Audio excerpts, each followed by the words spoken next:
Assalamualaikum warahmatullahi wabarakatuh. Bahagia bisa ketemu Anda lagi di ruang 1007.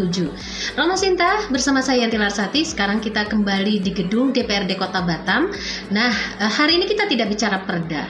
Tapi kalau kita bicara tentang kursi dewan yang 50 ini tidak mudah untuk kita sampai duduk di sini. Pada tahun 2019 untuk periode 2019 sampai dengan 2024 diperebutkan oleh 691 calon legislatif.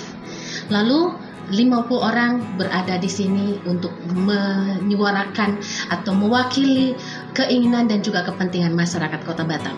Salah satu yang bernasib luar biasa Rama Sinta Batam Indonesia adalah beliau Wakil Ketua 1 DPRD Kota Batam bersama saya saat ini. Assalamualaikum Pak. Assalamualaikum warahmatullahi wabarakatuh, Yanti. Izin Pak, kita sudah berjarak jadi mungkin biar kita lebih leluasa ya.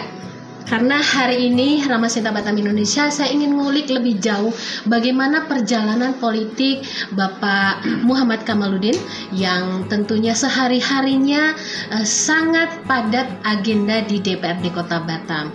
Tapi kita jauh mundur dulu Rama Sinta ya. Pak, tidak ujuk-ujuk dong, sampailah di kursi Wakas 1 ini dan luar biasa, tentu sekarang sangat sibuk. Tapi mungkin dulu lebih sibuk ya Pak ya ketika berjuang sampai di sini ya. Oke, saya ingin tanya terlebih dahulu sebelum masuk ke politik, apa bidang yang Bapak geluti? Ya, terima kasih Mbak Yanti ya. Siap ya. Dan kepada seluruh pemirsa, terima kasih atas waktu yang telah sama-sama kita rasakan hari ini. Sungguh luar biasa, semua sehat. Amin. Di tengah pandemi COVID ini kita masih bisa beraktivitas dan nampaknya pandemi COVID menjadi endemi gitu ya. Semoga Pak, kita berdoa bersama ya. Baik. Terkait dengan kesibukan saya sebagai wakil rakyat, utamanya sebagai pimpinan di DPRD Kota Batam, tentu ya sibuk. Namun ya saya pikir semua kita jalani dari dulu sampai sekarang, baik setelah jadi maupun sebelum jadi. Ya kita berusaha semaksimal mungkin untuk menjadi orang yang bermanfaat. Seperti slogannya dong. Begitu tadi saya masuk ke ruang Bapak, saya langsung melihat yang pertama kali terlihat foto Bapak. Terus ada tulisan luar biasa. Boleh disampaikan? Boleh. Slogan hidup yang menurut saya, kita kalau sebisa mungkin jadilah manusia yang bermanfaat. Karena sebaik-baiknya manusia adalah manusia yang memberi kemanfaatan. Khairun nas anfa'uhum linnas. Saya bikin slogan bahwa kalau kita tidak bisa memberi manfaat, maka jangan bikin madhorah. Ya. Artinya kalau sebisa mungkin kita bisa berbuat lebih baik, lebih banyak. Kalau tak bisa, maka lebih baik kita jangan merusak. Dengan seperti itu, saya pikir kita akan bisa memberi kemanfaatan lebih banyak kepada masyarakat atau kepada kehidupan. Kira-kira seperti itu. Kalau untuk bekerja atau pekerjaan, dulu saya di guru. Ya. Setelah guru, akhirnya bergabung atau berusaha kenal, diajak oleh Bapak Haji Muhammad Rudi, Wali Kota Batam. Karena kebetulan pada waktu itu beliau terpilih sebagai koordinator Banggar di DPRD Kota Batam. Saya diminta untuk menjadi staf ahlinya. Ya, baik. Tahun 2011 ketika beliau jadi wakil wali kota, saya juga diminta untuk menjadi staf khususnya di Pemko Batam sampai tahun 2019 ketika beliau menjadi wali kota Batam. Terakhir atau sekarang beliau sebagai ketua DPW Partai Nasdem Provinsi Kepulauan Riau, saya sebagai sekretarisnya. Baik. Organisasi apa saja yang pernah Bapak geluti?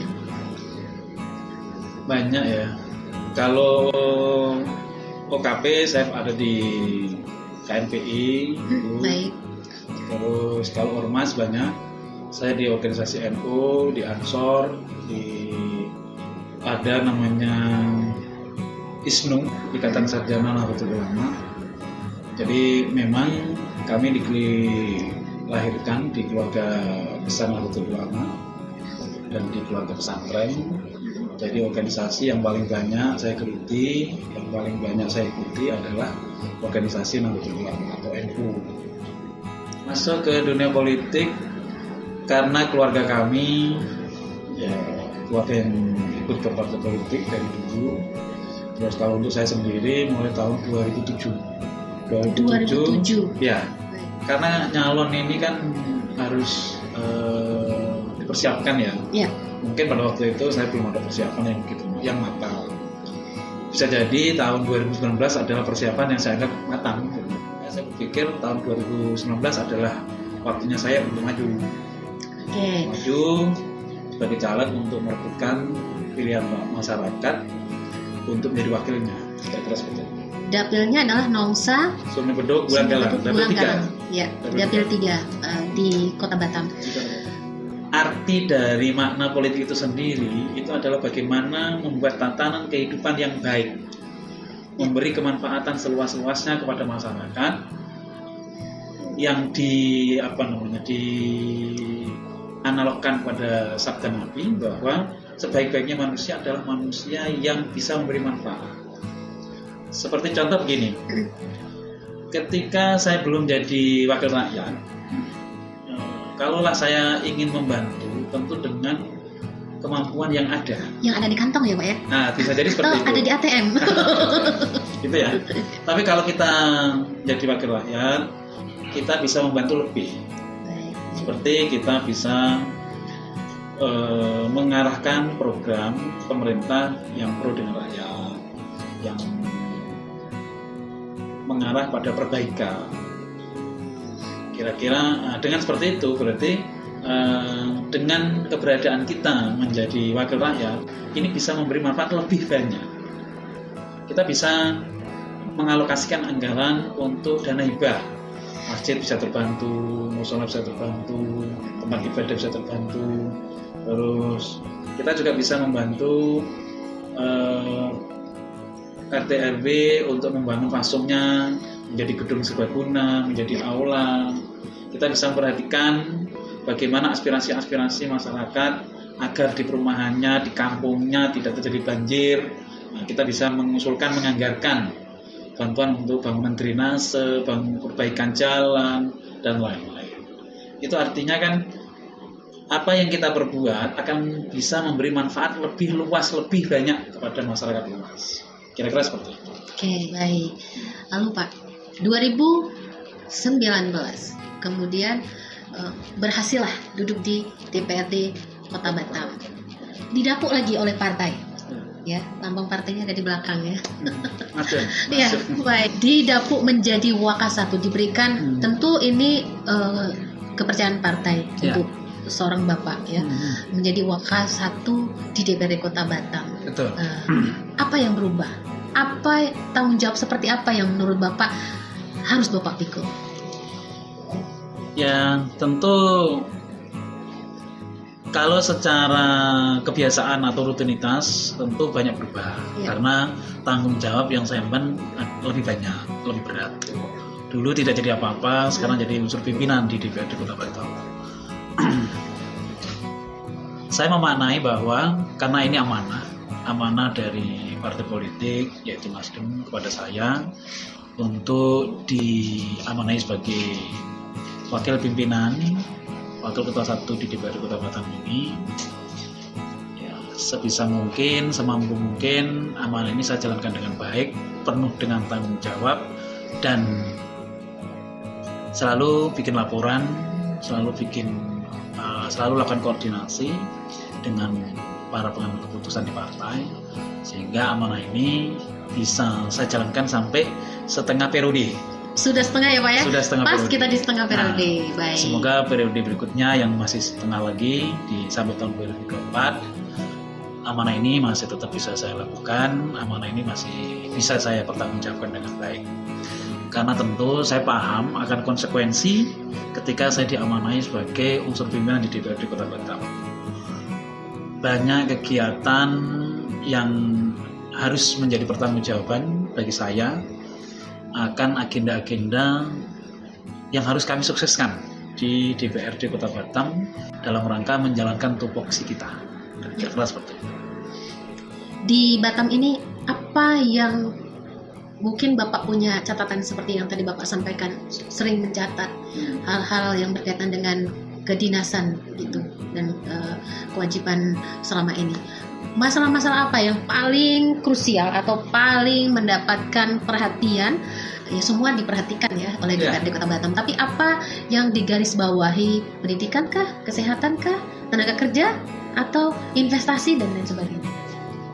Ya, kalau pelayanan baik pendidikan, kesehatan, terus termasuk infrastruktur ya Pak kalau Batam termasuk ya. Infrastruktur, perizinan investasi dan lain-lain, menurut saya Batam ini sudah baik. Memang kalau kita mencari ideal itu ya setiap tambah hari tentu harus tambah perubahan. Ya. Artinya kita harus menuju lebih baik. Sampai sekarang penilaian saya di skala sektor kehidupan di Kota Batam sesuai dengan mandatory spending yang telah digariskan di undang-undang ini sudah baik, gitu ya. Ya. Tinggal diperbaiki kembali terus dan menerus. Gitu. Maka sesuai dengan slogan partai kami, restorasi, itu kita mengadakan perubahan baik menjadi lebih baik. Istilah pesantrennya itu al-muhafadzah al-qadimi soleh wal ahdu bil jadidil aslah. Kita akan mempertahankan kebaikan yang sudah ada dan akan merubah dengan kebaikan yang lebih baik agar kehidupan ini tidak stuck, tidak monoton. Kita mengikuti perkembangan zaman, kita mengikuti begitu cepatnya derap langkah kemajuan, modernisasi, terus di era yang sudah menurut saya ya saat sekarang era yang sulit untuk ditebak, perubahan yang tidak bisa stabil. Ini menurut saya membutuhkan pemikiran, membutuhkan lompatan-lompatan, membutuhkan perubahan-perubahan yang tentu baik, yang harus menuju kebaikan, di samping tetap berpijak kepada hakiki kita ditugaskan sebagai apa gitu. Kalau kita di posisi DPR, maka kita harus berpijak di tupoksi kita sebagai wakil rakyat. Nah, bagaimana Bapak memperjuangkan dapil Bapak? Apa yang sudah Bapak perjuangkan? Jadi gini, Mbak Yanti, untuk wakil rakyat yang mewakili dapilnya, tentu saya memetakan beberapa persoalan atau beberapa hal yang perlu diperhatikan di dapil yang saya wakili. Yaitu ada 4 kecamatan, Nongsang, Sungai Beduk, Bulang dan Galang. Bulang dan Galang ini hinterland, pulau-pulau. Pulau-pulau. Kebutuhannya berbeda ya Pak ya? Beda. Kalau untuk Sungai Beduk ini kawasan industri, kalau untuk Nongsang itu pariwisata yang Pak Chandra sampaikan tadi. Bagaimana saya mendampingi atau mengadvokasi atau menjadi wakil dari masyarakat yang beragam ini ya. Iya, betul. Kita kembali kepada tugas kita atau tupoksi kita di DPR sebagai wakil rakyat itu bersama dengan pemerintah Kota Batam untuk melakukan sinergi kerja. Nah, artinya kami menjalankan tupoksi kami dan pemerintah menjalankan tupoksinya. Tupoksi kami ada di 3. Yaitu yang pertama, kita menciptakan atau bersama dengan pemerintah Kota Batam untuk membuat legislasinya. Kita sudah banyak membuat perda, membuat aturan-aturan yang tentunya untuk memudahkan target kemajuan pembangunan di Kota Batam. Ini satu. Yang kedua, kita bersama pemerintah Kota Batam membuat budgeting, anggaran. Anggaran ini pertama harus kita sesuaikan dengan putusan undang-undang yang diistilahkan dengan mandatory spending tadi. Terus yang ketiga, kita melakukan tupoksi kita sebagai monitoring atau kita harus sering lakukan evaluasi. Itulah tupoksi yang harus dilakukan secara sinergi. Karena DPRD, kota dan provinsi ini adalah bagian dari pemerintah daerah. Seperti yang sudah dilaksanakan di Kota Batam ini, sesuai dengan Perda RDTR, rencana detail tata ruang untuk kawasan atau wilayah Nongsa. Ini adalah dibikin zona untuk pariwisata. Karena di sana ada bandara, di sana ada sirkuit, di sana ada pantai, di sana ada hotel, di sana ada kayak tempat olahraga golf dan lain-lain. Ini sangat besar. Artinya kita sudah bersama dengan pemerintah Kota Batam merancang RT/RW dan RDTR-nya agar kemudian pembangunan yang kita laksanakan, yang kita selenggarakan di daerah ini itu akan terarah. Tidak hanya 5 tahun ke depan, tapi sampai 45 tahun ke depan. Kira-kira seperti itu. Begitu juga dengan wilayah di Sungai Beduk. Ini sebagian besar atau separuh dari wilayah Sungai Beduk adalah industri. Industri muka kuning ya. Industri muka yang kuning. terkenal di seluruh Indonesia. Yang terkenal di seluruh Indonesia. Nah, ini tentu ada perda atau peraturan yang telah dilahirkan yang kita ikutkan dengan undang-undang dari pusat, bagaimana menciptakan situasi aman, situasi nyaman untuk dunia investasi. Dan ini sudah berjalan berpuluh-puluh tahun dan tidak ada kendala. Kalau ada kepentingan atau keinginan dari para kawan-kawan yang sebagai pekerja di kawasan industri, khususnya di muka kuning, kami melalui serikat sering bertemu. Ketika mereka melakukan unjuk rasa, demo dan lain-lain, kita juga bersama mereka untuk bagaimana mencari solusi terbaiknya. Artinya kepedulian kami sebagai wakil rakyat di dapil kami yang ada di Kecamatan Sungai Beduk itu untuk bekerja, untuk serikat buruh itu sudah selama ini sudah berjalan cukup baik. Terus untuk 2 kecamatan yaitu Bulang dan Galang, karena ini hinterland, pulau-pulau, ya tentu pendampingan atau advokasi kami sebagai wakil rakyat berbeda dengan daerah mainland. Banyak sekali yang harus kita dampingi, yang harus kita perhatikan di sana, karena dari segi geografis wilayahnya itu berbeda. Iya, betul. Seperti contoh, saya itu dari tahun 2020 sudah mengupayakan agar ada transportasi laut bagi pelajar gratis. Itu terlaksana Pak sekarang? Nah, kendalanya adalah karena tahun 2020 ini kan pandemi ya. Pandemi, betul. Iya. Saya ingin ada pancung, kalau istilah kita ini pancung ya. Iya. Kapal angkut, iya. Kapal angkut atau kapal penumpang yang bisa menyambung antar pulau ke pulau. Seperti contoh, ada namanya Pulau Panjang. Itu anak-anaknya itu kalau sekolah itu dia ke lain pulau. Oh, jarak tempuhnya sekitar 1,5 kilo. Saya pernah turun bersama dengan anak sekolah itu, saya naik kapal bersama mereka. Itu pas kebetulan memang pas bulannya bukan angin utara, gitu. Artinya aman gitu. Mereka bercerita kalau pas bulan angin utara seperti November, Desember, Januari itu anginnya kencang, terus ombaknya tinggi, gitu. Sehingga banyak yang tidak berangkat sekolah karena ya kena ombak, terus bukunya basah, tasnya basah. Nah di situ saya berpikir bahwa nampaknya perlu kita bantu mereka untuk dianggarkan dari APBD semacam pancung untuk pelajar yang harusnya gratis. Di samping masyarakat pulau kalau mereka harus meminta pelayanan kesehatan, artinya ada yang sakit mereka dibawa ke puskesmas atau mereka dibawa ke rumah sakit. Ini kan mereka menggunakan kapal ya, mereka menggunakan pancung itu.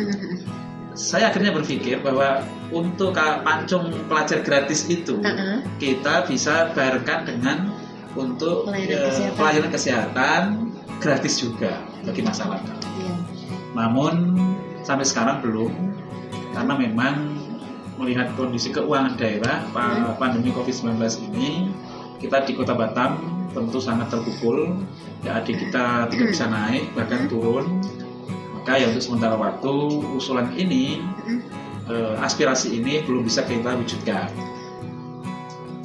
Terus saya mencari solusi bagaimana agar tetap mendapatkan perhatian terhadap hal tersebut. Karena kita menganggarkan tidak dibelikan pancung, tapi dikasih uang. Gitu untuk transportasi, gitu ya? Disubsidi untuk transportasi. Dan itu langsung kami bayarkan. Maksudnya dibayarkan oleh pemerintah kepada pihak yang punya pancung. Jadi anak-anak tinggal berangkat pulang. Nah langsung bisa sampai sekolah, sehingga dia bisa belajar. Itu diantaranya. Yang kedua, karena di internet ini rata-rata nelayan, mata pencarian atau pekerjaan sehari-harinya, rumah-rumah yang di sana kebanyakan itu di atas laut, di atas air. Di atas air. Ya. Di atas air, sehingga mereka butuh pelantar namanya. Ya. Pelantar itu semacam jembatan kecil, di situ bisa untuk menambatkan perahu-perahu mereka. Karena kalau nanti surut, dia bisa tetap menggunakan kapalnya. Kalaupun airnya naik, dia tetap bisa menggunakan. Nah, itu harus ada pelantar namanya, atau namanya pelantar lah. Ya. Pelantar ini banyak di setiap kampung, harus kita adakan. Maka setiap tahun kita pasti mengusulkan pelantar di setiap titik-titik di 2 kecamatan tersebut. Alhamdulillah sudah banyak yang pelantarnya dibangun. Terus yang rusak kita renovasi, kita perbaiki, sudah banyak. Mungkin belum semua, tetapi paling tidak setiap tahun progresnya selalu naik, sehingga penduduk yang di sana bisa merasakan kemudahan mereka melakukan pekerjaan hari-hari mereka. Yang ketiga, di daerah kepulauan ini akses pendidikan atau pelayanan kesehatan, pelayanan akses pembangunan itu terus kita perhatikan. Banyak kebijakan yang sudah diputuskan oleh pemerintah dan DPRD Kota Batam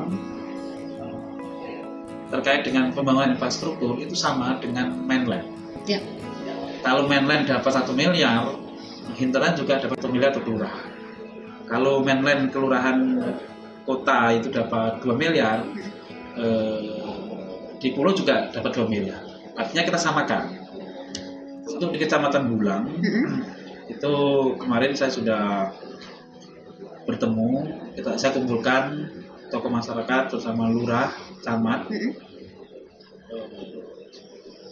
untuk menyerap aspirasi. Saya mengusulkan agar kita dari pemerintah Kota Batam membangun pelabuhan rakyat. Di mana lokasinya, Pak? Di Sagulung ke Pulau Bulu. Sagulung ke Pulau Bulu. Di sana kan sekarang sudah ada pelabuhan, tapi pelabuhannya kecil. Sementara itu menjadi jalur utama dari hampir 3/4 seluruh penduduk Kecamatan Pulau Bulu. Di sana ada banyak pulau. Akses kalau mereka mau ke kota itu menggunakan pelabuhan di Sagulung itu. Semoga di 2023 bisa direalisasikan. Baik. Mudah-mudahan kita tunggu Ramah Sinta Batam Indonesia. Warga Bulang, mari kita berdoa mudah-mudahan ini terwujud apa yang diperjuangkan oleh Pak Wakasatu. Ya. Nah, 2022, 2023, 2024 Pak. Iya, sudah semakin dekat. Nah, saya penasaran masih ingin berjuang di sini dan bagaimana kesiapan menyongsong 2024 yang tentunya menjadi satu pesta di seluruh Indonesia, termasuklah di Kota Batam. Apa yang ingin diperjuangkan? Untuk pemilu 2024 sebagai politisi, tentu kami memaknai sebagai tahun yang sangat penting untuk kami berkompetisi dalam rangka perjuangan perbaikan asas peradaban masyarakat Kota Batam. Yang bisa kami lakukan utamanya saya adalah saya ikut berkompetisi di pemilu 2024 sebagai wakil rakyat. Saya kembali lagi ingin terpilih kembali sebagai wakil rakyat di DPRD Kota Batam. Semua yang menjadi pendukung bukan hanya Metro ya Pak ya, pendukungnya banyak. Istri dukung nggak Pak? Ya, sangat lah. Sangat dukung ya. Kalau nggak didukung istri, pasti saya tidak seperti ini. Siap. Karena didukung istri, didukung oleh keluarga, saya jadi sampai hari inilah kira-kira seperti itu. Ya, semoga dengan kompetisi ini kita bisa memaknai dengan arti bersinergi untuk menciptakan atau menjadikan wadah demokrasi yang baik di Indonesia. Saya gini Mbak Yanti, saya jadi DPR di Dapil 3 itu, saya langsung bikin rumah aspirasi. Oh, ada rumah aspirasi? Ada. Baik. Jadi zaman rumah saya itu. Siapa yang boleh mampir ke situ Pak? Semua warga? Semua warga. Oke.